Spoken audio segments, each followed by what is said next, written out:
I was born beside a red road that curled like a ribbon between fields and the singing river. Our home sat under the patient crown of a baobab tree. In the long rains, the ground smelled like clay mugs warmed by tea. In Harmattan, the air turned pale with dust, and the sun wore a veil. That was the year my mother told me the world can be kind and firm at the same time.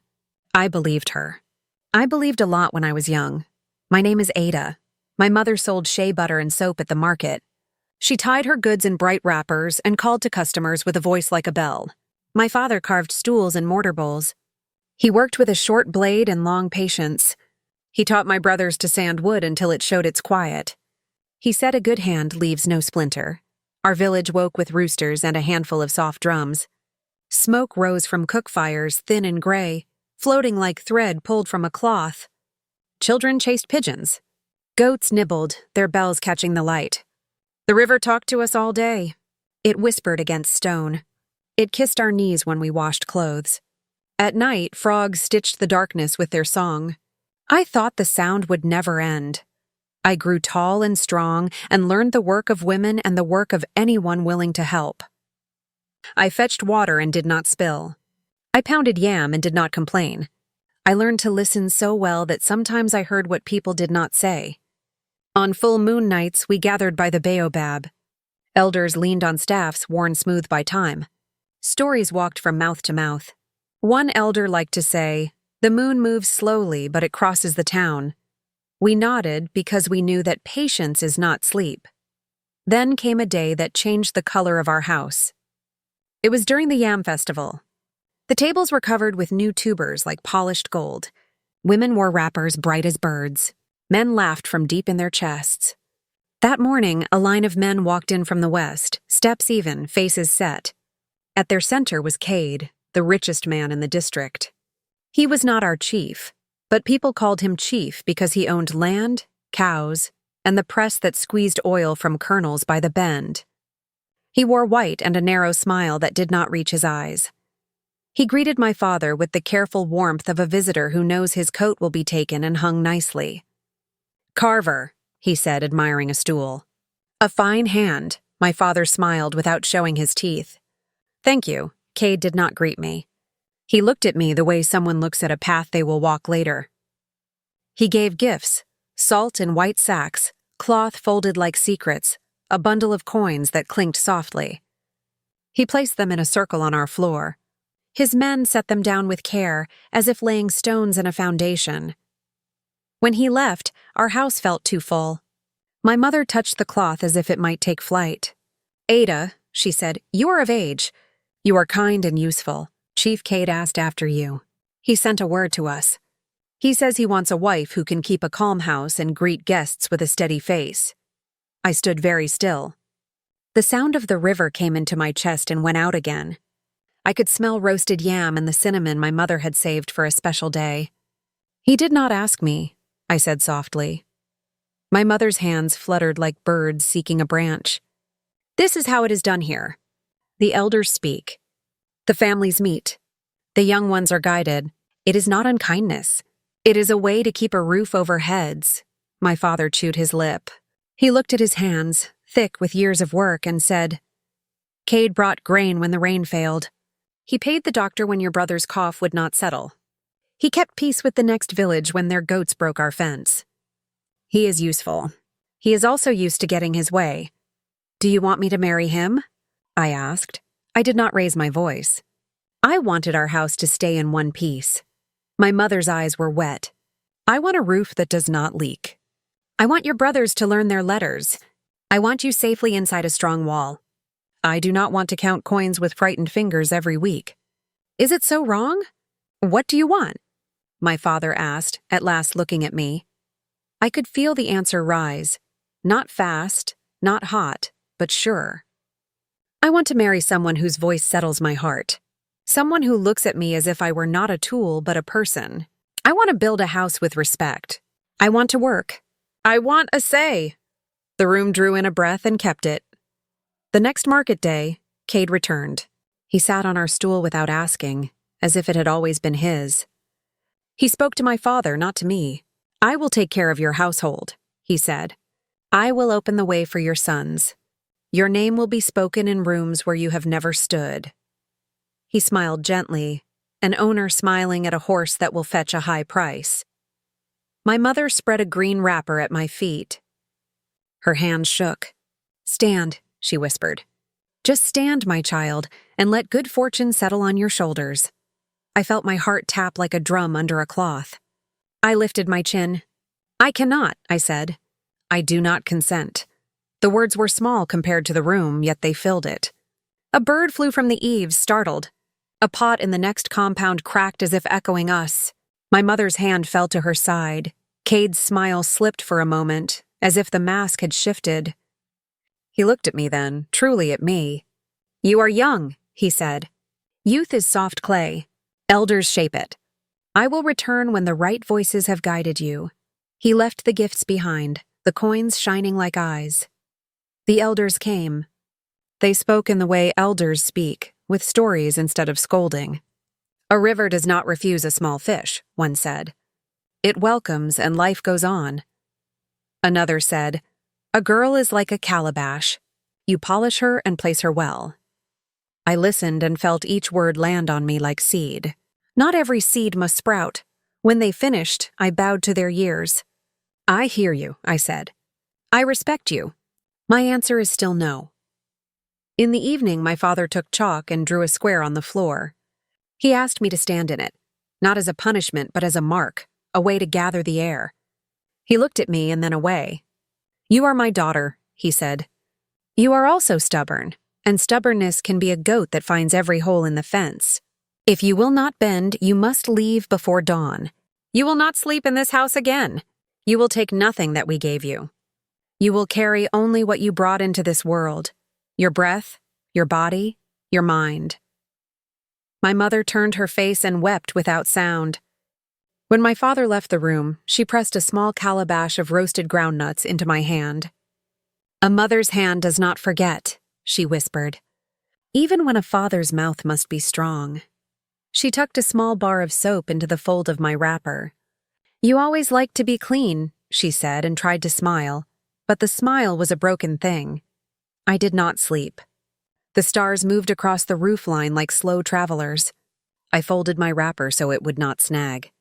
I put my groundnuts and soap into a cloth bag. I waited until the rooster called the first time and then the second. I kissed the doorpost. It was smooth where I had touched it every day as a child. Before dawn, I stepped into the cool. The earth sighed under my feet. Somewhere in the dark, a hyena laughed. I held the morning's hand the way you hold a child's hand.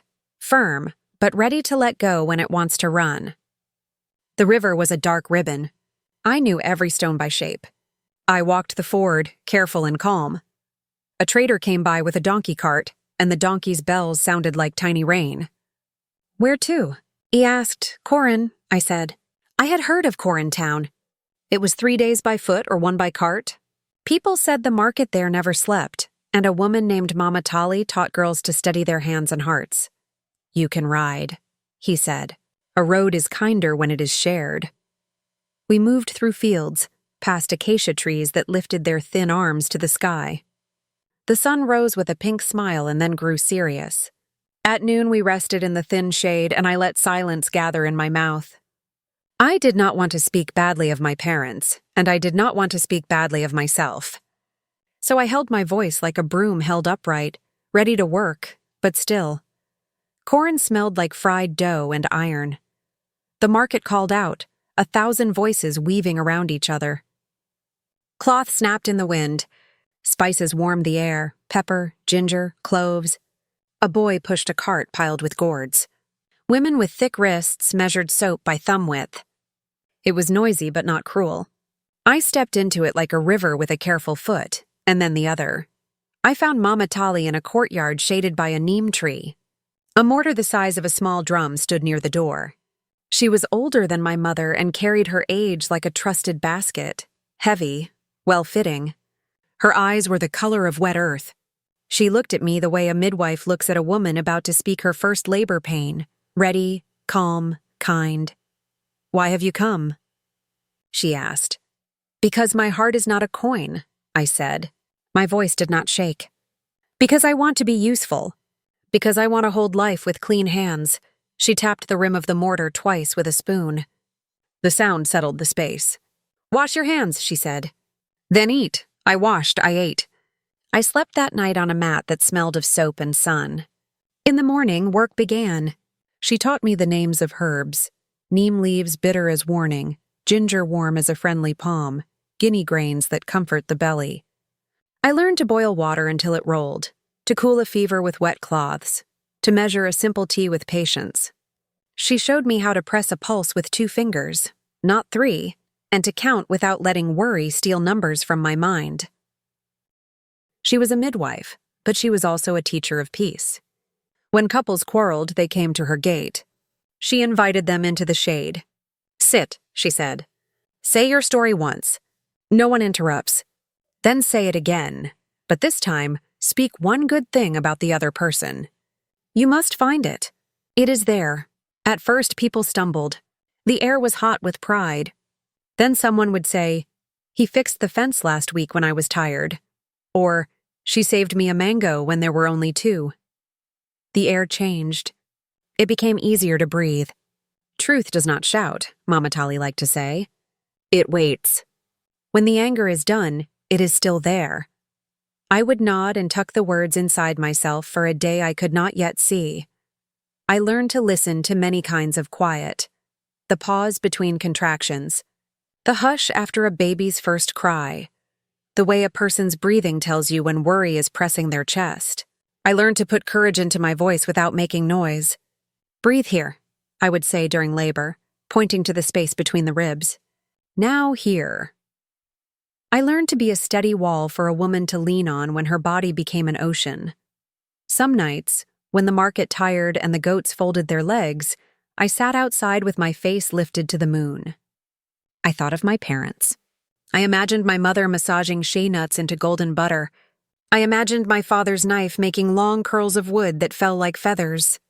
I wrote letters in my head, then on paper when I could pay the boy who carried messages to the villages. I wrote, I am well. I am learning. I look at the moon and think of you. I did not write of the banishment. I did not write of the square of chalk. I wanted my letters to be bridges, not knives. No letters came back. Sometimes the silence felt like a stone in my pocket. Heavy, always there. I did not throw it away. I kept it and grew strong enough to lift it without bending. Work filled me. The first birth I attended shook me, not with fear, but with awe. A mother named Bisi gripped my wrist while her body worked like a river meeting stones. Sweat lined her lip. Her eyes flashed with pain and humor, because pain and humor are cousins. You are new, she said, teeth clenched, and then she laughed through a wave. Yes, I said, and smiled, and breathed with her as we had practiced. When the baby came, the air turned sweet and clean. The child cried, and the sound was like a bell rolled gently down a hill. I placed the baby on Bissie's chest. She rested her cheek on the tiny head. I felt something inside me settle into place like a bowl finding its ring. Not every day was ease.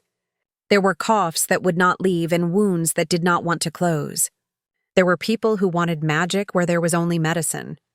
There were hungry days. On those days, I remembered a proverb my grandmother used to say when we spilled palm oil and tried to hide it under extra soup. Truth is like oil. It rises. I saw it happen in the work. Weakness hides for a while. Illness whispers. Then truth rises, we face it. We do what we can. News from home reached me like soft rain. First a few drops, then a small shower. A trader from our region recognized the pattern of my wrapper.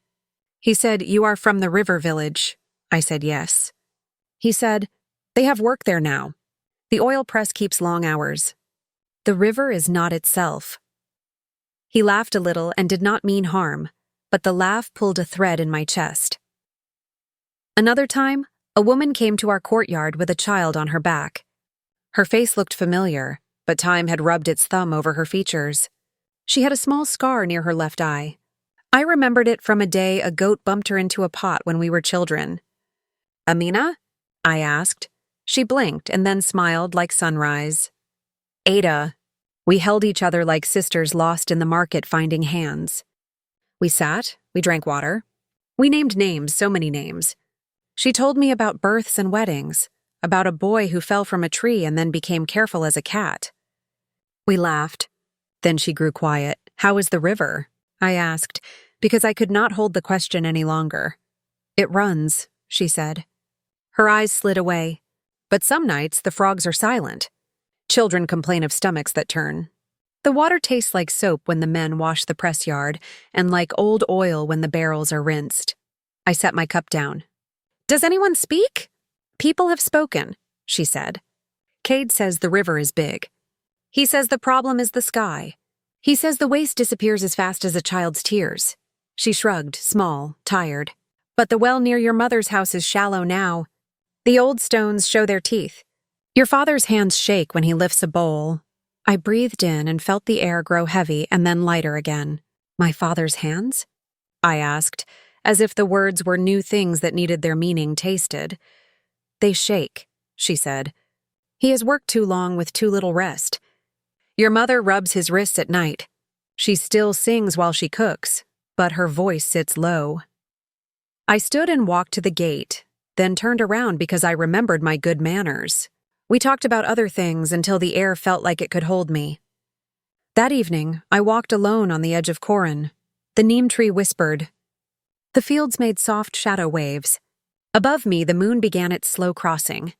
I thought of the elder's proverb. Time is long, it moves.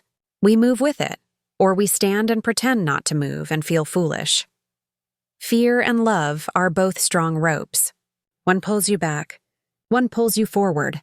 Which rope will you take? Would my father turn his face away if I returned? Would my mother weep and then stand between me and the door? Or would they be too tired for anger? Would I see in their eyes what I had wanted to see when I was young and did not? In the morning, I spoke to Mama Tali. She had taught me to speak when the words were ripe, not green. "I think I must go," I said. "If not forever, then for a while." She tied a scarf over her hair and looked at me. The soft lines at the corners of her mouth made a patient map. "You are not running from here," she said. "You are running toward something there. Take this." She placed a small tin in my hand. Inside were dried moringa seeds, brown and light. You know what these can do. They are small, but they gather dirt and make it fall. The water clears from top to bottom. Not perfect. But better, I nodded. Yes, she tapped the tin. These are for the water. Your other tools are inside you, calm, listening, a voice that does not cut. Use them. Do not let anger borrow your mouth. I laughed, because it is hard to laugh with a heavy heart, and laughing makes room. "I will remember," I said. She placed her palm on my head. "May wisdom walk with you," she said. "May truth stand quietly by your side. May mercy be the bench you sit on when people are tired and wrong." I did not cry. Tears have their own good time. I packed a small bag, a change of wrapper, my letters from home that were only mine because no one had sent them, a cloth for my head, the tin of seeds. I left my extra sandals with a girl who needed them. I gave Bissy a hug and a warning to rest more than she thought she should. "You are not a tree," I said. "You do not need to stand all day." The road called. It did not shout. It spoke like a friend at the gate. I said goodbye to the neem tree. I said goodbye to the mortar and the old tin kettle. I walked toward home. On the way, fields sighed with wind. Children chased a tire that did not know it was worn out. Women pounded millet in rhythm, their pestles rising and falling like wings. I slept one night in a stranger's compound, welcome given without questions. We ate yam and laughed about goats who know every hole in every fence. A little boy fell asleep on my arm, his breath warm and milky. At dawn, I woke to the quiet drum heartbeat of a mother rocking her child. Quiet drum heartbeat. The sound stayed with me as I walked. I crossed a small bridge over a stream that later met our river. Its water was clear. Small fish darted like quick thoughts. I bent, scooped, sipped. It tasted like a story that had not yet turned sad. Close to home, I passed a group of girls coming back from the wells with jars on their heads. Their steps were steady and tall. They looked at me, then looked again, curious but polite. One whispered, "She looks like Ada."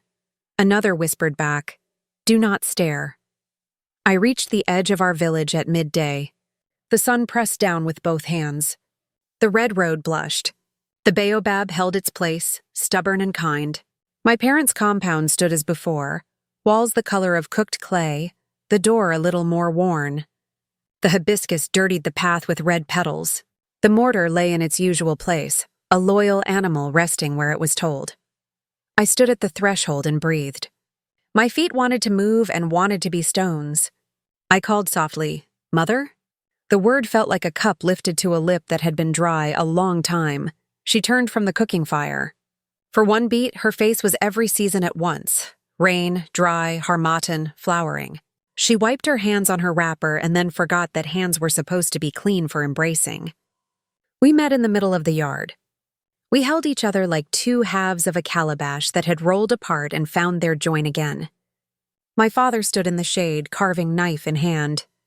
He did not put the knife down. He did not step forward. He watched us the way a man watches a storm that might be gentle, might be strong. "I came," I said to him, my voice steady and small. "For a time? To help?" "If you will let me." His jaw worked. The knife turned once in his fingers. He set it down at last. He nodded, a movement so slight it might have been the wind. "If you can help," he said, "help. The river is our mother. If she is ill, we do not argue about who carries the medicine. We carry, we ate." The taste of home made my throat ache. My mother had cooked a light stew, careful with oil. My father's hands were thinner. The bones stood like small hills under the skin. When he lifted his bowl, his fingers trembled. Without speaking, I slid my hand under the bowl and steadied it. He let me. That felt like a door opening. After we washed the bowls, I told them some of what I had learned. Not all at once. You cannot pour a gourd of water into a tiny cup. It will spill and be wasted. I said, in Koran, women use cloth to catch dirt in water. They boil. They wash the cloth in the sun, because the sun helps kill small unseen things. If soap gets into the river, it stays a while. It can make stomachs turn. There are seeds that help make dirty water clearer. I know where to find them. I did not say moringa yet. I did not say plan. I said seeds and cloth and sun and together. We will go to the council, I added. We will not accuse. We will ask to test. We will let the river speak. My father's mouth twitched. The early shadow of a smile he was not yet ready to show. Your grandmother used to say, he murmured, truth is like oil. It rises. He looked at me then, as if surprised to find that we had kept the same proverb in our pockets all this time. That evening, I walked to the river. Children played at the edge, splashing with the courage of the young who think water loves them like a cousin. The air carried a light scent I did not remember, soap faint and something like old kernel. It was not strong. It was enough to make me pause. I watched a frog climb onto a rock and sit. It did not sing. I cupped the water with both hands. It was warm from the sun and a little tired. We will help you, I whispered, as if the river were a person. We will try. Night folded over us gently. The stars spilled themselves without hurry. I lay on my mat and stared at the roof. I heard the soft foot of a neighbor passing, the laugh of a boy who had stayed up too late, the rustle of the baobab's leaves telling secrets to the dark. My mother's breathing in the next room fell into a rhythm I had known since I was small. My father coughed once and then was quiet. In the wide quiet, my mind walked the next day, the baobab, the circle of elders, the stool where truth sits, the gentle test that would invite everyone to see. I slept and dreamed of two roads that had once been one. In the dream, I did not choose. I lay down between them and watched the sky. When I woke, the choice was already made. The roads had joined themselves while I rested. Morning came with a thin line of light in the east. Roosters announced what we could all see. Smoke rose, and the smell of millet porridge wandered over the walls. I washed my face in a basin. The water was cool, a small kindness against my skin. My mother touched my shoulder and smiled. We will walk together, she said. When the words are heavy, it is good to share the weight. We crossed the yard. The ground was dry, the dust soft as flour around our ankles. As we neared the baobab, I heard the first soft drum, played by a boy whose hands were learning a steady beat. People gathered without pushing. Elders sat in a slow circle. Children clustered behind them like chicks behind a hen. The stool in the center waited, a simple thing of wood, yet not simple at all. Eyes turned toward me, then away, then back again. Some held kindness, some held doubt. I did not mind. I had carried both inside myself for many seasons. Elder Nana sat with her staff across her knees. She had hair close to her head and eyes that kept time like the clock of a careful heart. She had once watched me run after a kite made from a torn sack. Now she watched me walk toward the stool. She lifted her chin a little, which in our village is as good as a hand held out. I bowed to the circle. "I am Ada," I said, "because names matter. I left, I return. I do not come to argue about yesterday. I come for the river we share and the children who drink from it." Murmurs stirred like leaves. Elder Nana lifted her palm. The leaves were quiet again. I explained what I had seen and heard. I used small words and left space between them. I told them about cloth filters and boiling, about seeds that gather dirt and help water clear. I told them of a gentle test that needed 5 calabashes and different places along the bank. I did not say anyone's name except the river's. I asked for permission. "Let us test together," I said. "Let us look with our eyes and taste with our tongues and hold the truth in both hands, like a bowl." Elder Nana nodded. "A test is a good way to let talk tire itself," she said. "We will test at dusk when the light is kind to eyes. We will invite every watcher, even those who do not like to be watched," I breathed. Something in the circle eased. We would test. We would do it together. We would give the river a voice. I went home with my mother. My father sat on the bench with his knife and wood. He looked up and let out the smallest breath, one that a stranger would never hear, but a daughter could. He put the knife down and stood. We did not speak. We did not need to. We ate. We rested our feet. We saved our words for the evening. Just before dusk, I walked back to the river with a small bundle. 5 clean calabashes, the tin of seeds, strips of cloth in different colors. The sky turned gold and then shy. Birds sketched dark lines across it, heading home. People gathered in a quiet hum. Children balanced on the edges of their toes, trying to see without being told to move back. Men leaned on hoes. Women folded their arms across their chests, not closed, only comfortable. I tied the colored cloths on the handles. Red for upstream beyond the press, blue for the bend near the press, yellow for downstream, green for the shallow well near our house, white for the new hole behind Cade's compound. Elder Nana watched my hands so that others would trust the fairness. She took the little book where she kept church offerings and wrote which color meant what. She closed the book. She did not put it in her bag.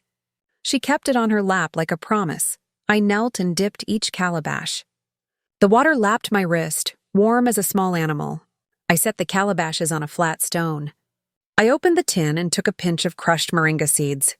I sprinkled the same amount into each, stirring gently with a clean stick. The seeds made tiny swirls. "We wait," I said. "These seeds gather what they can. The dirt falls. The top clears. Not perfect, but better." Children counted aloud, their voices a ribbon. 1, 2, 3. When they reached 20, they looked at me with pride. I smiled back. Numbers can be a kind of courage. I bent to smell the red calabash water from upstream. It smelled like wet stone and small flowers. I tasted a drop and felt the simple taste of river. The blue from the bend below the press held a faint scent, like a soap that someone had tried to hide, and something like old kernels. The yellow from downstream was weaker but not clean. The green from our well tasted tired. The white from the new hole behind Cade's place looked clear until I dipped my nose. The smell rose like a shy truth. I did not speak my judgments. I lifted each cup and held it out to the elders. I offered sips to those who wanted to taste. We watched. Light played on the surfaces. In the blue and yellow, a thin skin gathered. Oil's sly film. In the red, the water shone honest. In the green, the moringa did its work, but the water still asked for more help. Elder Nana did not hurry. She looked at us all, one by one, as if to collect our faces the way a careful person collects receipts. "We see something," she said. "We do not see enough to name everything." Behind us, a quiet movement. I turned and saw Cade at the edge of the crowd. He had come with 2 men but stood apart from them. His white cloth was neat. His eyes were not. He met my gaze and did not drop it. He nodded as if greeting a person he did not expect to meet again. "We will test again in the morning," Elder Nana said. "We will ask the press yard to keep wash water in bowls tonight. We will block the small drain that hides under grass and walks to the river like a secret footpath. If morning is different from evening, we will know more. If it is the same, we will know that too." Cade's jaw tightened. He stared at the drain, the path, the stone, the thin line of shine.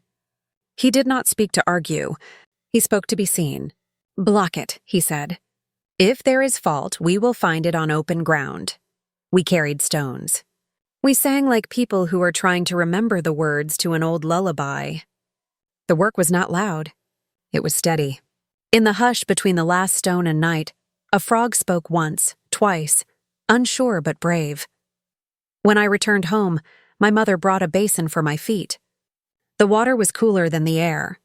It felt like forgiveness. My father sat by the door. He reached, not for his knife, but for my tin. "What is inside?" he asked. "Seeds," I said. "Small help for big thirst." He held the tin as if it were a bird. "Sometimes the small thing is the full thing," he said. He handed it back. I lay on my mat and stared again at the roof. The night crept into the corners. I could feel the whole village lying down. Even those who did not believe in my test were tired enough to sleep. The river slid by, a dark thought with good intentions. I closed my eyes and saw, not chalk squares or circles of elders, but a wide, plain stool. Truth sat on it. It did not tip. It did not frown. It waited. What would tomorrow bring? A village facing itself. A man facing his own yard. A daughter facing parents who had pushed her out and now had opened the gate. Could we be fair? Could we be kind? Could we build without breaking? I did not answer. I slept. Before dawn, the soft drum heartbeat called us again. Quiet drum heartbeat. Mist drifted from the river like white scarves. We gathered. We dipped. We waited. We watched. But that is the moment where Chapter 1 folds its hands and stands. The next steps, the next words, and the way we all leaned in to listen, those belong to the morning and to the rest of my tale. The river wore a veil of pale smoke at dawn. Voices gathered at its edge and then hushed, the way voices hush in a room where someone is sleeping. My mother stood beside me. My father stood a little behind, as if he were both present and still arriving. Elder Nana's staff rested across her knees. Children balanced on rocks like small kings of their own islands. I knelt and dipped the 5 calabashes again, red, blue, yellow, green, white, each from the same places as the night before. My hands moved slowly so the water would not slosh and the morning would keep its calm. The river touched my wrists, warm as breath. I set the calabashes in a neat row on the flat stone. "I will do as we agreed," I said gently, so the nervous ones could hear the plan and rest. A pinch of seeds in each. We wait. We look. We taste. I opened the tin. The moringa seeds, crushed fine, looked like brown sand. I sprinkled the same small pinch into each bowl, stirring with a clean stick. The seeds swirled like tiny dancers and then began to gather what the eye could not see, pulling it down. The top water started to clear in the red calabash first. "Count," I said to the children, and they counted in soft chorus, 1 to 20, pausing at each 10 as if to honor it. We leaned in. Elder Nana nodded, giving us permission to do what our bodies already wanted. I lifted the red water from upstream and sniffed. It smelled like wet stone. I touched a drop to my tongue. Simple, river, familiar. I held it out to the elders. They sipped from the edge, careful and fair. Then I lifted the blue from the bend near the press. A faint note rose, not the strong sting of soap, but a whisper of it, and another thin scent behind, like old kernel and iron. The yellow from downstream was better than last night. but not right. The green from our well tasted tired, as if too many hands had asked too much. The white from Cade's new hole looked clear. The nose knew better. I did not name what I felt. I passed each calabash to the elders. They sipped and closed their eyes, not to be dramatic, but to give smell and taste their full work. Around us, people breathed in unison without meaning to. Even the frogs seemed to listen. Elder Nana opened her eyes. She did not rush. "This morning is not the same as last evening," she said. "The water near the press is improved. The skin we saw, this thin shine, it is less. Upstream is as it should be. The well needs help. The new hole that looked clean does not smell clean." A murmur moved through the crowd like wind through grass. Some turned their faces toward Cade, who stood beside two of his men. He did not hide. He did not smirk. He watched the water and the people. "We will not decide at the water's edge," Elder Nana said, rising. "The baobab gives shade to thought. We will sit on level ground where there is no pushing and no shouting. Bring the calabashes. Bring the little book with colors. Bring your patience. If truth sits on the stool, it will not slip off." We walked back in a slow line. The sun lifted more of its face over the horizon. The smell of millet and wood smoke drifted toward us from morning fires. Under the baobab, the elders sat in a wide circle. The stool waited in the center, plain and strong.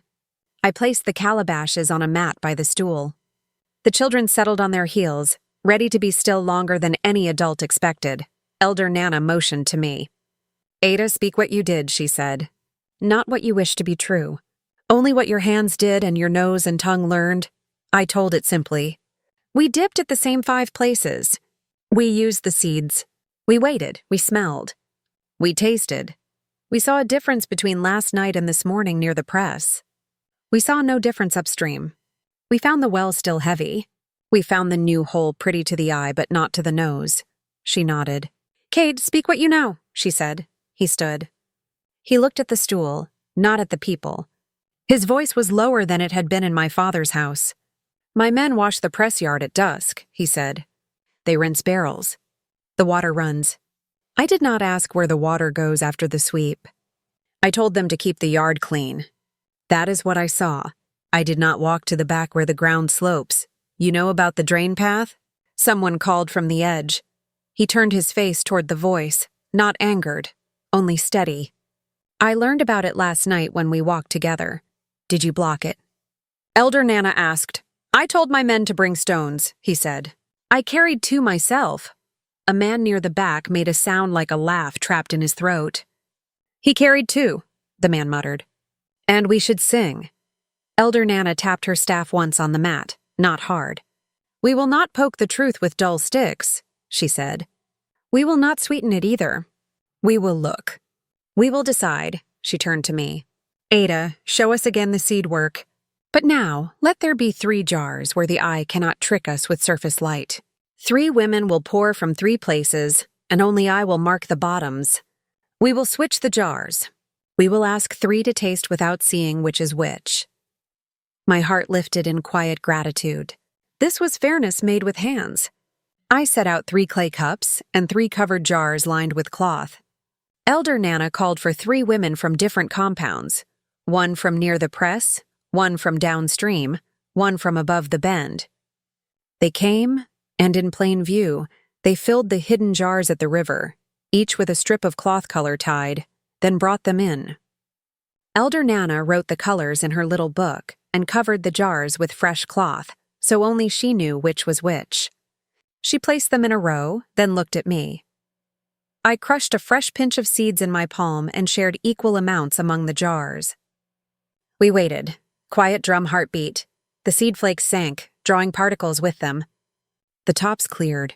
Elder Nana pointed to 3 elders, one after the other, 2 men, 1 woman, to taste in silence, no looking at the bottoms, only smelling and sipping from a ladle. Each dipped and set the ladle down.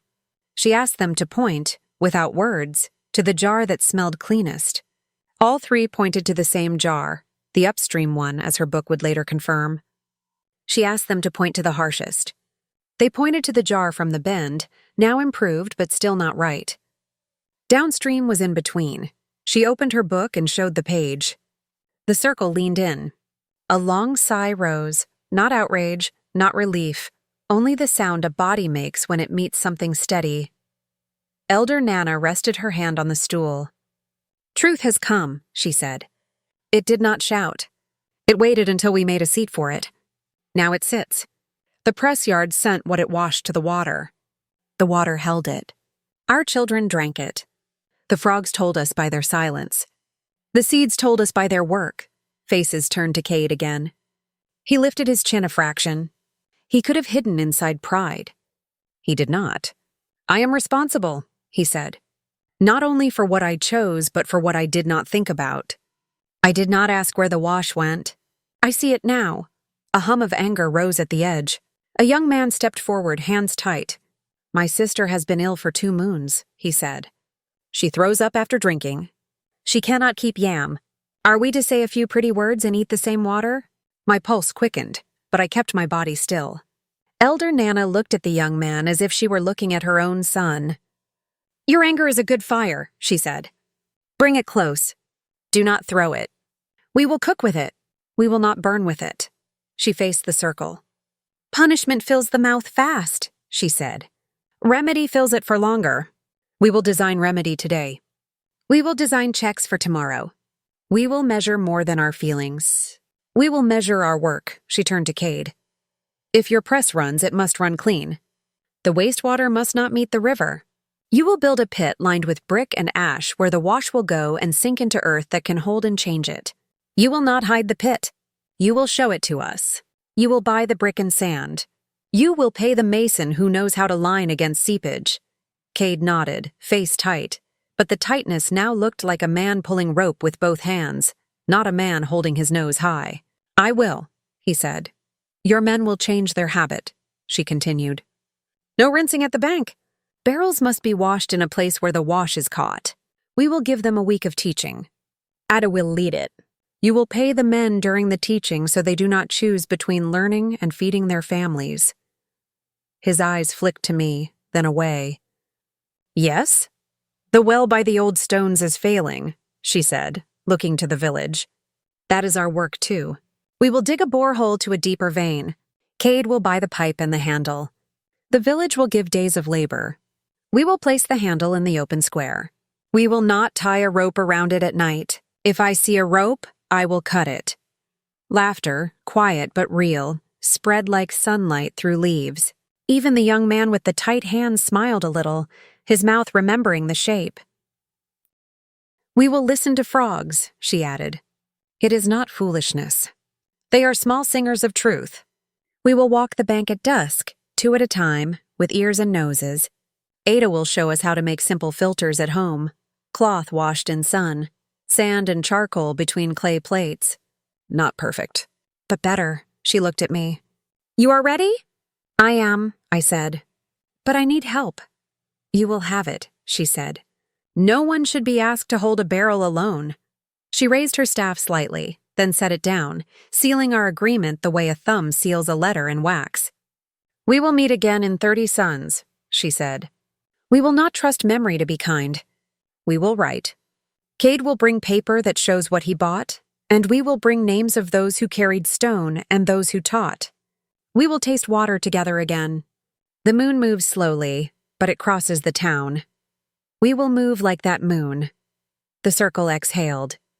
The shape of the day changed, from waiting to working. We began at once. Some went to fetch brick from a site near the old schoolhouse. The sound of carts and hooves filled the path. Others gathered sand from the dry bed at the far end of the fields. The rhythm of shovels on earth made a simple music. I drew a small plan in the dust beside the press. A rectangle for the pit, a channel guiding wash into it, a small wall to keep overflow from wandering in rain. Cade knelt with me. Dirt smudged the white of his cloth. I did not draw for him as a servant draws for a master. I drew for a man who had hands and eyes and a necessary work to do. His foreman, a broad man named Decca, frowned. "This will slow us," he said, pointing at the channel. "We rinse at the end of day when we are tired. Now we must walk around to pour. We will go home in the dark." "Then keep a lantern," I said, not unkindly. Better to walk around with light than to sleep on a shame. He looked as if he might spit a word. Elder Nana appeared at his elbow, silent. She did not need to speak. He closed his mouth. "We will keep a lantern," he said. Back at the square, I showed the first group how to layer a clay pot with a cloth lining, sand, charcoal, and a second cloth, then pour water through slowly. We held the pot up to the light to see the difference. A woman named Sepha laughed softly when the water came out clearer. "It is like watching a baby's fever fall," she said. "Yes," I said, and my throat warmed with gratitude because someone else's words had found the same path as mine. Children gathered. I gave them a new game. "Listen tonight," I told them. "Count how many frogs you hear from the flat stone to the second palm. Do not shout the number around the fire. Whisper it to your grandmother or your father. We will make a pattern on the ground tomorrow with pebbles. If the pebbles are many, our water happiness is rising." They grinned, proud to be given a job that mattered. We carried stones to the pit site. My father tried to lift more than he should. His hands shook. I moved to his side. "Let me take the heavier one," I said, keeping my voice ordinary. He hesitated and then nodded, not defeated, only wise. He picked up 2 smaller stones and walked with me, step for step. The sky answered us with a small breeze. At midday, we rested in the thin shade by the press. A man brought a bowl of millet porridge. It tasted like the good part of hunger. Cade sat near, not at the center. He ate like a man who had learned not to be seen as a plate that never empties. His eyes drifted toward the river again and again. I wondered what he saw now when he looked, water, or the reflection of a choice. In the afternoon, I went house to house with a handful of seeds in a cloth-folded square, showing how to tie the cloth to the rim of a pot, how to wash it and leave it in the sun, how to swirl the crushed seeds and wait. In one compound, a mother named Fari held a baby on her hip, his cheeks sunken from too many bad days. She looked at me with a mix of hope and fear that made the air tender. "Will this save him?" she asked. "I do not know," I said, honesty walking ahead of me so faith could follow. "But it will help, and I will come back this evening to check him if you want me to." She nodded, fingers tightening on the baby's leg. "Come," she whispered. "Please." I went back near sunset. The baby's breath was a little easier. We made a thin rice porridge with salt and a touch of oil, and we let him taste tiny sips. He swallowed. Fari covered her eyes with her hand and let out a sound that was not quite a laugh and not quite a cry. I held her shoulder and said nothing, because nothing careful needed saying. By then, the pit's walls rose waist-high, straight and steady. The mason, a quiet man with long arms named Koro, pressed wet clay between bricks with fingers that seemed to hear. Cade stood beside him, sleeves rolled, not instructing, only learning. Deka and the other workers hauled buckets of wash water to the half-made channel, practicing the new path. The habit of years tugged at their feet, but they kept walking the longer way. A boy came running with news. A small emergency we had expected would come now that light shone on this work. The old well, 2 jars fell while the rope was tangled. The rope broke. He stood panting, hair stuck to his forehead. "We will stop drawing from that well," I said. "Only for a day until we fix it." I looked at Cade, then at the circle of men with tools. "Can you send one to fetch a coil of rope and another to cut a new crossbeam?" "It is a small thing, but small things become large when ignored. Go," Cade told his men. They went, legs long with purpose. We worked until the shadows lengthened and the air cooled.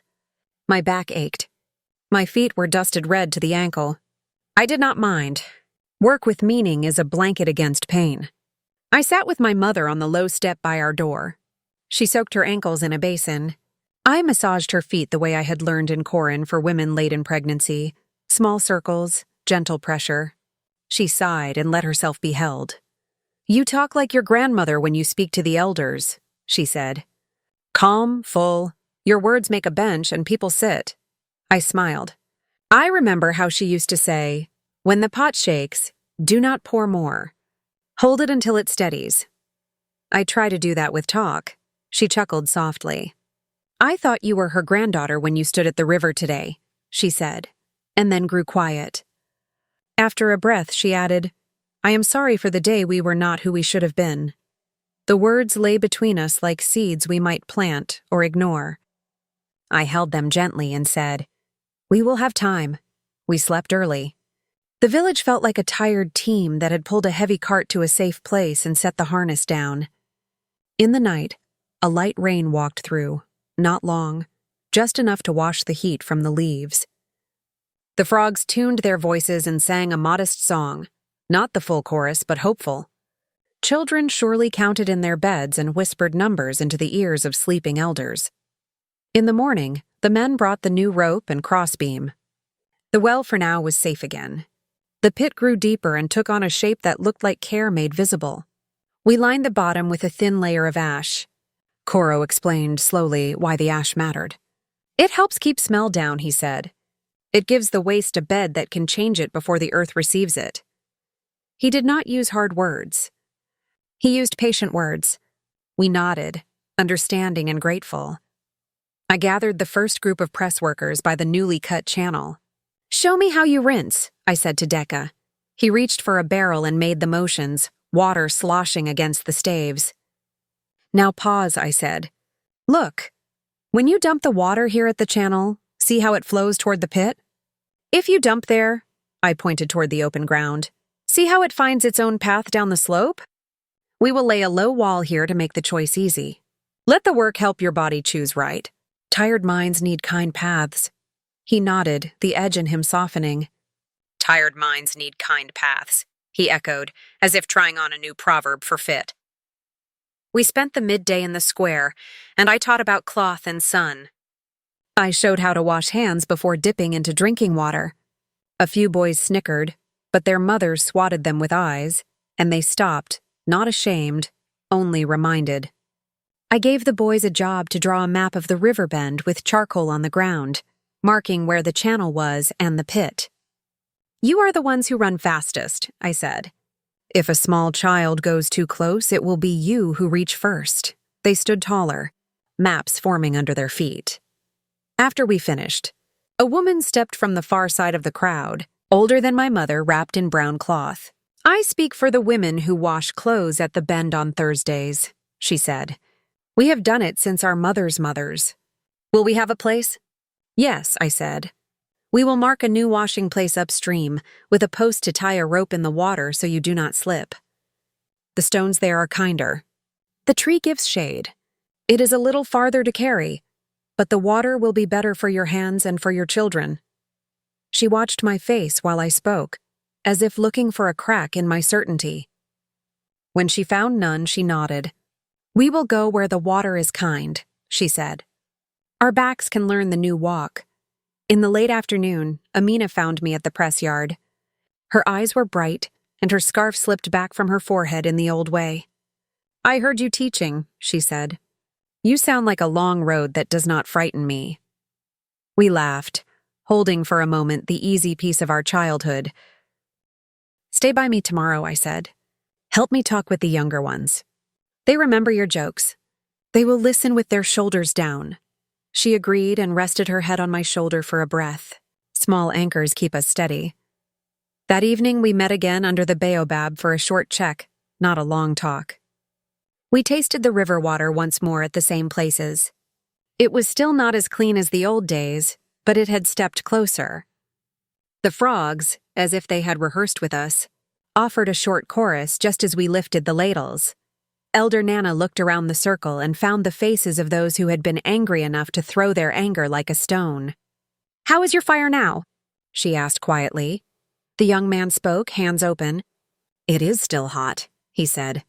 But it is not burning my own fingers, she nodded. Keep it, she said. We will need it to cook this work to tenderness. She turned to Cade. Tomorrow you will bring a list of what you will buy and who will sell to you, she said. We will choose the mason. We will sign with our names in the dirt. We will not let money be a shadow. Shadows make fear, and fear makes rumor, and rumor breaks a village faster than drought. Cade inclined his head. I will bring the list, he said. Night fell full. The stars felt closer, perhaps because we had spent the day looking up at each other, not down. My mother sat with me outside our door. We shelled ground nuts, flicking the shells into a low basket. Each plink sounded like a tiny promise kept. "Your father went to the press yard this evening," she said. "He watched Coro lay brick." He nodded. "I have not seen him nod at another man's work for a long time." "What did he say when he returned?" I asked. He said only, "The wall is straight." Then he washed his hands and ate. But his shoulders were not so high. We smiled into the dark, both imagining his shoulders lower, a small hill softened by rain. The next day, day 3 of work, we set a rope and post at the new washing spot. Children splashed for a moment under watchful eyes, then stepped back at a word, learning the new distance. I walked to the shallow well near our house with my father. Together we measured with a stick. This is how low it is now. Together we placed stones to shore the mouth. I showed him how to press his mouth into a thin line and blow gently at the surface. "When you blow," I said, "watch how the skin shakes. If the skin waves too much, the water is not dense with life yet. That is when it is most vulnerable. Then we wait for the sun to lift it." He did as I asked, and his eyes warmed with curiosity, that quiet fire that lights the mind without burning it. "Who taught you this?" he asked. "An old man in Corin who watched water the way some men watch goats," I said. "He told me that patience makes us look clever, because it lets us see what hurry hides." He grunted, which in his language meant he approved.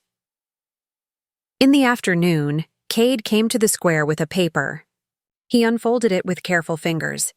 He listed bricks, sand, pipe, handle, the mason's fee, the cost of rope, and 2 lanterns for the press yard. He did not add flourish. He showed the sums. Elder Nana called the names of 2 women who could count faster than most men. They checked the numbers and nodded. Then she looked at the circle. "We agree?" she asked. "We agree," the circle said. "We will mark those who carry stone," she added, "not to make a contest. To make our memory honest about whose backs did the work. We wrote names in a simple book and made marks on a wall for those without letters, each mark unique and known." A man with a proud chin frowned. "Why do we count?" he asked. "We are not children. We count so that no one can say later, 'I did all this and none helped me,'" Elder Nana said. "We count so the story belongs to us all." We kept counting. We kept building. We kept learning. The days found a rhythm. Morning teaching, midday work, evening tasting, short meeting, rest. In the quiet between tasks, I tended to small sicknesses. A cut here, a cough there, a mother with a tired back, a baby who needed a cool cloth. I slept heavily at night and dreamed lightly of flowing water and clean hands. One afternoon, as the pit grew near its finish, clouds gathered and the wind rose with a voice like a warning whispered into a friendly ear. "Rain," my mother said, smiling and looking up. "Not enough to flood, enough to bless." We covered the pit with reed mats so the fresh clay would not wash away. Deka set the new lanterns in a line near the channel, proud of them in a way that made him look younger. He lit them at dusk, their small flames steady as patient hearts. By then, some in the village had started to soften toward Cade, not with foolishness, with observation. He lifted, he built. He listened. He did not once step forward as if to own what was not his. A few still muttered, and that was their right. The council did not ask them to pretend. It asked them to work. That night, the drum heartbeat came from far off, a woman rocking her child, quiet drum heartbeat. I lay on my mat and felt the same beat in my chest. Justice, I thought, is not a door that slams. It is a gate that opens and a path that appears when people agree to walk gently together. It is not loud. It is clear. In the morning, we made a small ceremony of the first bucket poured into the finished pit. Not to praise waste, to praise a new habit. Cade carried the bucket, not grandly, not ashamed. He poured. The water disappeared into the lined earth, guided and contained. Some clapped, 1 or 2 hands each, the way we clap for a lesson learned. We tasted the river again. Better. Not perfect. Better. The frogs began to keep time for us at dusk. Children compared their counts in whispers to elders who smiled and nodded. The pebbles map in the square grew into a pattern that pleased the eye.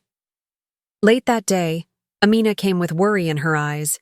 "My sister's girl, she is in labor," she said. "The pains are close. She is frightened." I picked up my bag. I looked at my mother. She nodded, pride bright and fierce. She knew the road my feet were about to take. I hurried to Amina's compound, where a young woman lay on a mat, breathing fast. The room smelled of sweat and thyme. I washed my hands with soap and water we had filtered that morning. I knelt. I touched her arm lightly. "You are not alone," I said. "Your body is strong. Breathe with me." We breathed together, slow, then slower, finding the space between fear and work. Amina stood at her sister's head, brushing damp hair back with her fingers. I asked the husband to hold his wife's lower back with a folded cloth, to give counter-pressure when the waves came. He looked terrified, then grateful, then determined, as men do when they discover their hands can be useful in a place they have always feared. When the crown showed, the world narrowed to a point and then widened. The baby slid into my hands like a fish into a net, small, slippery, brand new. He cried, then paused, then cried again, louder, as if remembering the order of this world.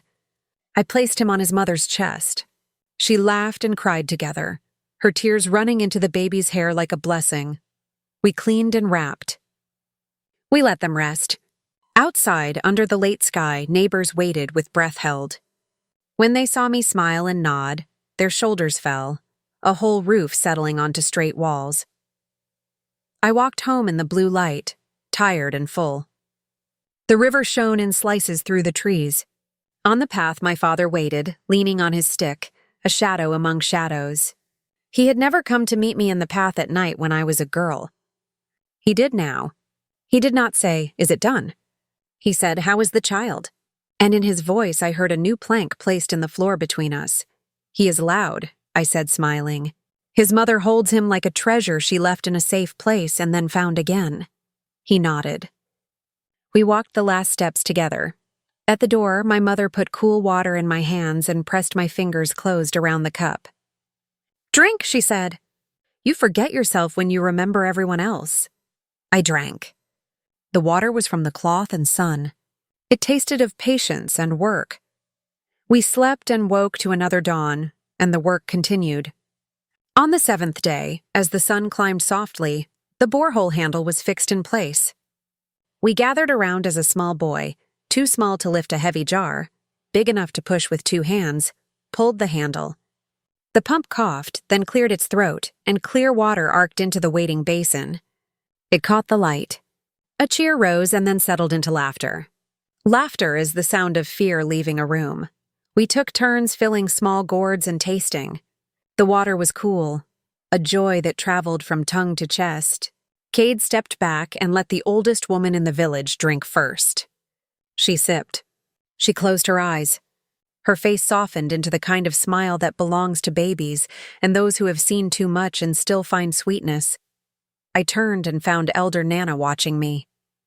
"You came back with your hands ready," she said. "You came back with your mouth ready to speak truth without knives. That is rare. Keep it."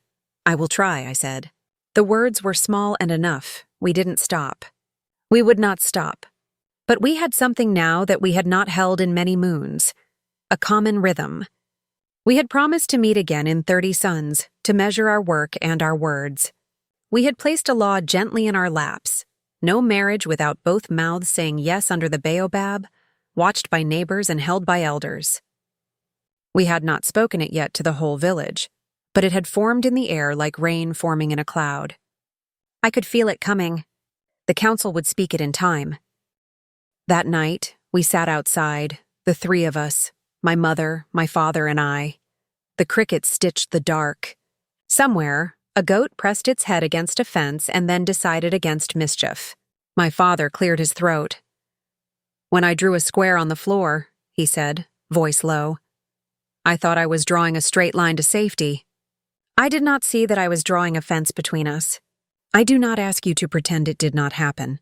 I ask if one step at a time we can walk around that fence until it is behind us. I did not answer with big words. I placed my hand on his wrist where the pulse lives. I held it gently. We are walking, I said. Can you feel it? He nodded. His pulse beat under my fingers, steady as the quiet drum heartbeat that rocked our village to sleep. The moon, slow and faithful, crossed the town. The river, held and helped, moved on. And in the space between those two faithful things, our small human work continued. What came next would test us in a new way, not with bricks and channels, but with promises and voices. But that is the turn of the road I met at the edge of Chapter 3. On the 30th morning, the sky was the color of clean water. A cool breeze walked through the compound and lifted our door curtain like a kind hand. We carried our calabashes and our patience to the baobab. Children brought their pebble map, the pattern bigger now. Showing nights of frog music counted in whispers, we tested as before. Red, blue, yellow, green, white, and waited while the moringa seeds did their quiet work. I smelled and tasted. Others did too. Upstream was still honest. Near the press, the skin of shine had faded more. Downstream, the water tasted less tired. The well asked for help, but not for pity. We looked at each other and let the truth seat itself on the stool.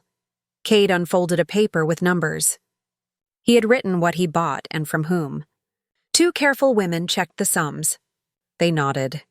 Deka stood at his shoulder, lantern soot on his fingers, a badge that said he knew the new path by heart. Elder Nana lifted her staff and set it down, as if sealing a jar that would keep sweetness. We have walked 30 suns, she said. We are not at the end. We are at a bend. Today we make another law. We have learned with our eyes that water is life. We have learned with our hearts that a voice is a life too. From this day, no marriage will be blessed here unless the two who will live it say yes with their own mouths before us all. The circle held its breath. Then it released it. The sound was like a door opening and not slamming. A murmur of agreement moved around us, not a shout, because good sense does not need to shout. Eyes found mine. Some looked away quickly, kind, embarrassed by memory.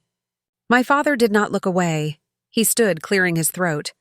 The knife scars on his fingers were pale in the morning light. I once drew a square on my floor, he said, voice steady. I thought I was protecting my house. I did not see I was breaking it. I will not draw that square again, not for my daughter, not for anyone's child. I stand with this law, my mother rose beside him. And I stand, she said. If fear knocks on my door and says, hurry, take the easiest answer, I will not give it my child's mouth. The people nodded, some slowly, some with hands pressed to their chests. Cade lifted his chin. I stand with this law, he said. Let my house be counted among the houses that keep it. We went to work after that, as people do when a big thing has been said and the basin still needs washing. The press yard smelled of kernel and wet brick. The pit held steady.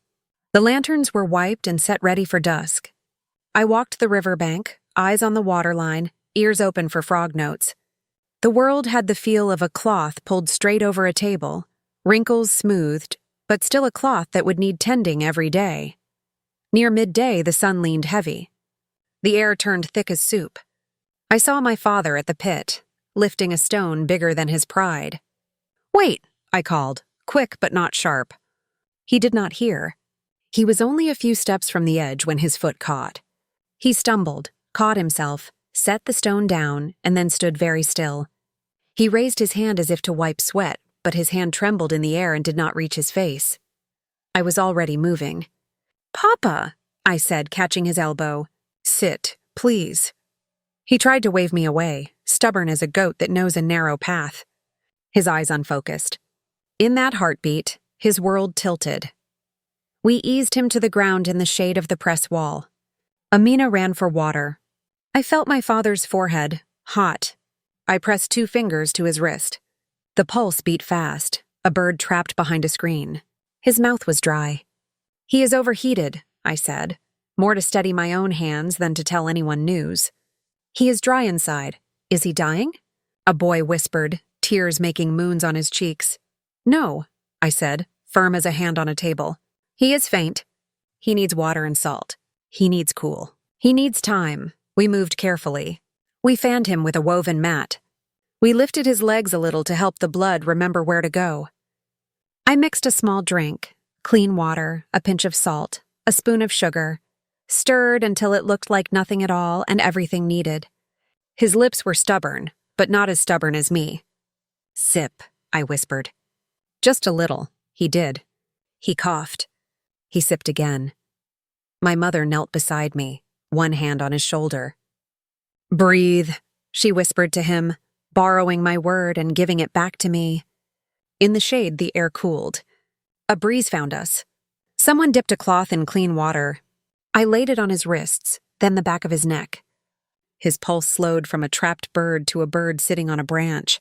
He blinked. His eyes found mine. He did not speak. He did not need to. For a long breath, our past sorrow and our new work stood side by side like two neighbors who had shared a fence for years, but never talked.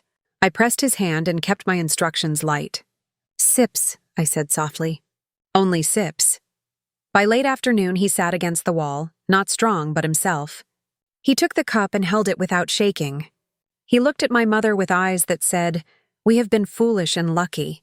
He looked at me with eyes that said, "You were near when we needed you." He did not use the word hope. He did not need to. I could feel the shape of it in the way his hand did not let go of mine. Not everyone felt this way. Before sunset, a whisper had already grown legs. It ran along the path and ducked into doorways. Ada made him fall, someone said, as if fear had borrowed their voice. She wants to lead. She wants to make us need her. Rumors are dry leaves.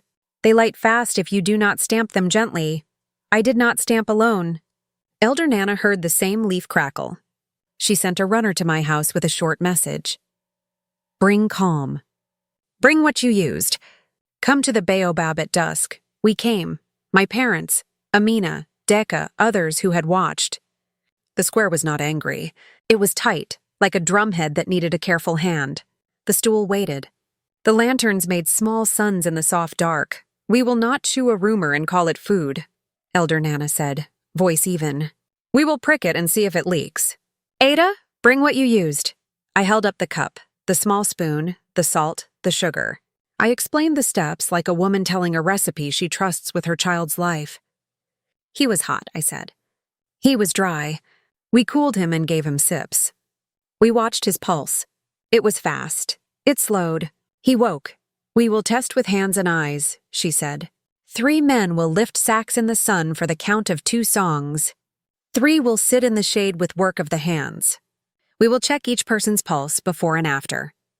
We will see whose body asks for salt and water, and we will watch how the drink helps. We will not hurt anyone. We will only watch. We will ask those who followed Ada's steps to speak them back. We will not let fear write our story. We did it. Slow and fair. We sang 2 short songs while the lifters worked. We held wrists. We counted beats. We saw the numbers rise and fall. We gave small drinks and sips. We watched the color come back to the face of a man who had lifted too fast. We moved chairs so the late sun did not bully the watchers. We made the same simple recipe for a child who had played too hard in the square. He smiled, then sighed, then curled at his mother's side and slept. Truth does not shout, Elder Nana said. It sits, and those who want to hear it pull their stools close. She looked toward the edge where the new rumor maker stood, mouth tight like a knot in a rope. Do you have anything else to bring? She asked him, not harsh, not kind, just steady. He swallowed and shook his head. No, he said. My mouth ran before my feet walked. Let your feet walk next time, she said, and the lesson ended without shame. We returned to work with the next dawn.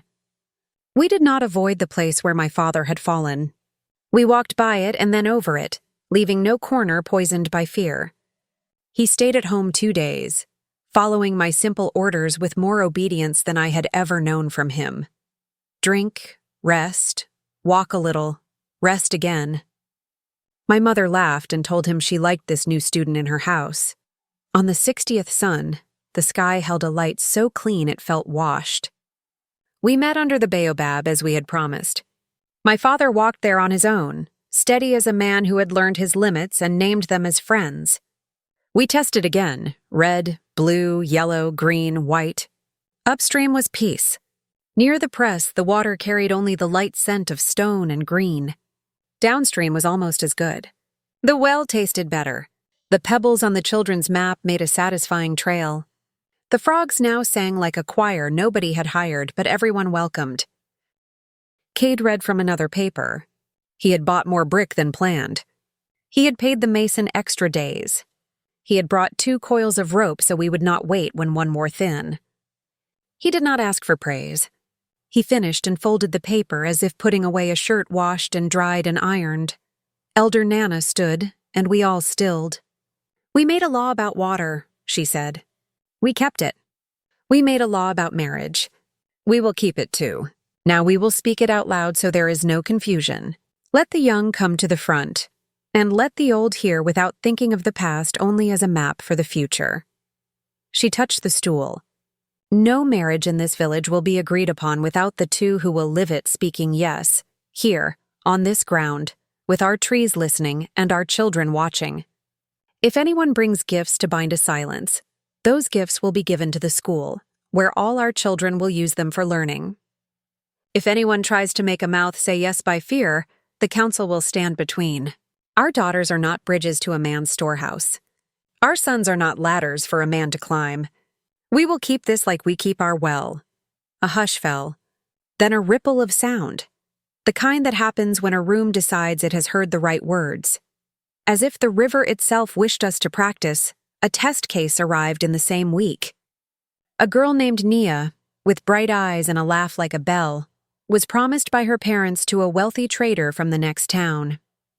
He arrived with a cart of goods and a practiced smile. He spoke to the elders smoothly. He did not say her name. The council called us under the baobab. Nia stood at the stool, small and straight. Her parents stood near, faces tight with worry and hope mixed. Elder Nana spoke gently. "We will not shame anyone. We will also not hurry. Nia, the law asks you and the man to say your words here. Do you wish to marry him?" Nia looked at the ground, then lifted her chin. Her voice was soft and clear. "No," she said. Her mother gasped and pressed a hand to her mouth. Her father shifted his feet as if stones had grown under them. The trader's smile moved a little, a mask slipping to show the person under it. He looked at the cart, at the gifts, at the people watching him be watched. "I meant no harm," he said. "We know," said Elder Nana. "Gifts are not evil, but they do not own a voice." She turned to Nia's parents. "Your fear for her future is not a crime. We will not punish fear. We will teach it. Look around. The well stands. The pit works. The press runs clean. Our children are better today than yesterday. Trust this village more than your fear. Trust your daughter more than your worry." My father stepped forward, hands open. He had not planned to speak. I saw it in the surprise on his own face as words found him. "I once chose fear," he said. "I tied it with a rope and brought it to my house and sat it at my table. It told me to push my daughter out. When my hands shook and my mouth was dry, she lifted me. She watched my pulse. She taught me to sip. Do not make my mistake. Let her speak and be heard. You will not be hungry because of this, no. We are many here. We will not leave you alone." I could feel my mother's hand find mine. Her fingers were warm and sure. She nodded to Nia's mother the way women nod when they know the weight and the worth of a choice. Nia's parents bowed their heads. The father looked at his daughter and then at the trader. "We cannot take your gifts," he said, voice rough. "We cannot tie our daughter to them." He gestured to the school. "Let the goods go there." He turned to Nia. "Forgive our fear," he whispered. She did. You could see the forgiveness like light over water. The trader nodded and, to his credit, did not try to make a show of generosity. He simply turned his cart toward the schoolyard. Children clapped the way they clap when a drumline starts, small, then bigger. The law had found its legs. Days walked into weeks. The borehole sang its small, steady song. The pit received the wash like a basket made for carrying. The frogs tuned themselves each evening. Babies came, round and warm, their first breaths like threads connecting us to something larger and kinder than our own plans. Cade changed, not all at once, not into someone else, but into himself without the corners that had cut. He started to visit the school with a bag of books, new letters wanting new mouths. He learned to carve a little from my father, his first bowl heavy and patient. My father taught with humor I had not heard since I was a child. They stood shoulder to shoulder in the shade, wood shavings gathering at their feet like soft rain. One afternoon, the trader returned with his sister, a teacher from the next town. She brought chalk and stories. She asked to start a class by the baobab for those who did not go to the school, women who had hands always busy but eyes hungry for letters.